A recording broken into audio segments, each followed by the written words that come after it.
Donc Charlu, quel type de cuisine tu nous fais? Écoutez, il y a une cuisine, comme le cadre le dit, assez bistrot.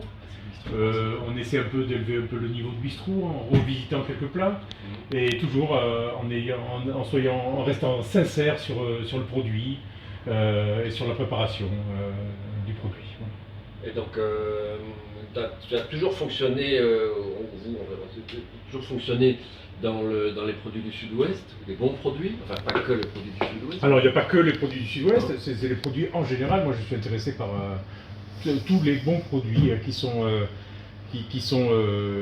dans les viandes élevées avec en bonne considération, dans les fromages, dans les légumes.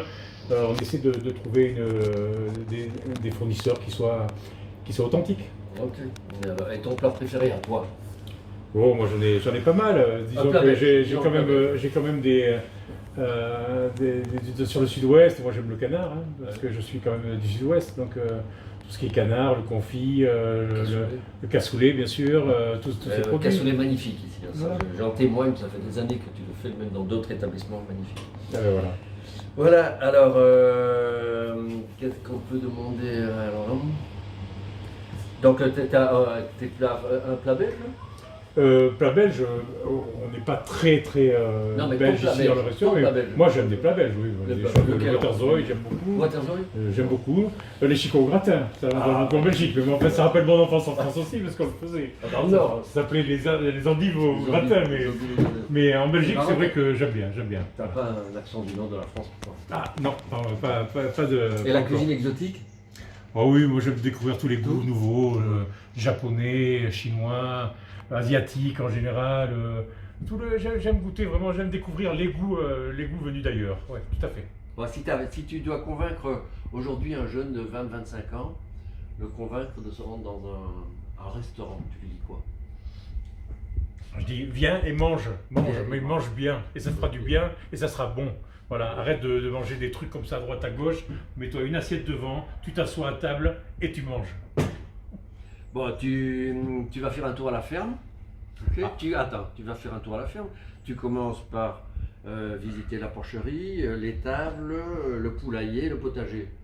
Tu peux choisir un produit venant de ces 4 lieux. Tu prends quoi? Le volailler. Le volailler? Ouais, moi j'aime bien. Ouais. Les belles volailles élevées vraiment en plein air, fermières. C'est inégalable, hein, avec des pots poulets rôtis, des choses comme ça. C'est inégalable. La volaille, je dirais. C'est la noblesse. Après, on t'envoie sur une île déserte. Enfin, je vois pas très bien ce que tu ferais sur une île déserte. Non. Indépendamment de ce que tu peux boire, tu prends 3 aliments pour faire quelque chose. Tu optes pour quoi? Ah, alors là. La volaille. Ah.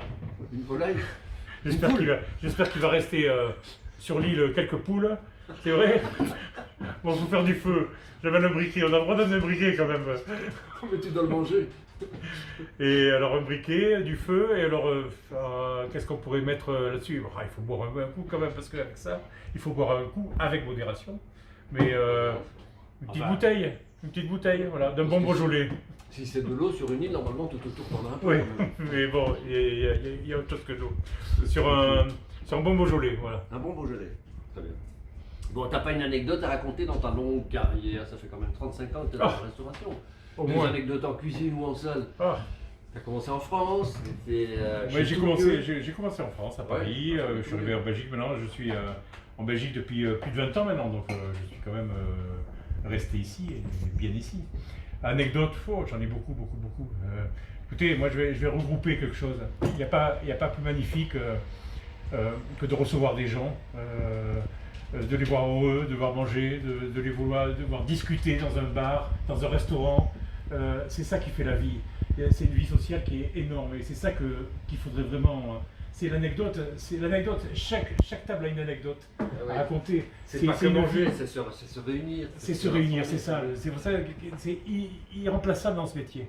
C'est ça que je trouve. Tu penses qu'il y a des choses qui sont en train de changer dans le métier ou qui vont changer par rapport à ce qu'on connaît, qu'on a pu connaître dans les pandémies éventuelles ou des réglementations qui changent? Est-ce que tu vois des choses qui changent ou qui devraient changer ou qui vont changer? Beaucoup de choses vont changer. Enfin, je l'espère et je l'espère pas. La convivialité, il faut qu'elle reste en tous les cas. Le plaisir de se rencontrer, il faut qu'il reste. C'est ça qu'on a perdu actuellement. C'est se retrouver à plusieurs. Là, déjà, on peut être à 2, c'est déjà important. On peut rester à 2. Mais l'étape de 4, de 6, de 8, tout ça, ça fait longtemps que là, pour l'instant, je vois pas comment ça va revenir. Mais si je devais changer quelque chose, je pense qu'on va beaucoup plus travailler sur le produit, sur le côté local du produit. Je pense qu'il y a beaucoup de choses qui changent actuellement. Mais ça change déjà depuis un moment. Il faut des murs, des fois, comme on a actuellement, pour faire changer beaucoup plus les choses et beaucoup plus vite. Ok, Voilà.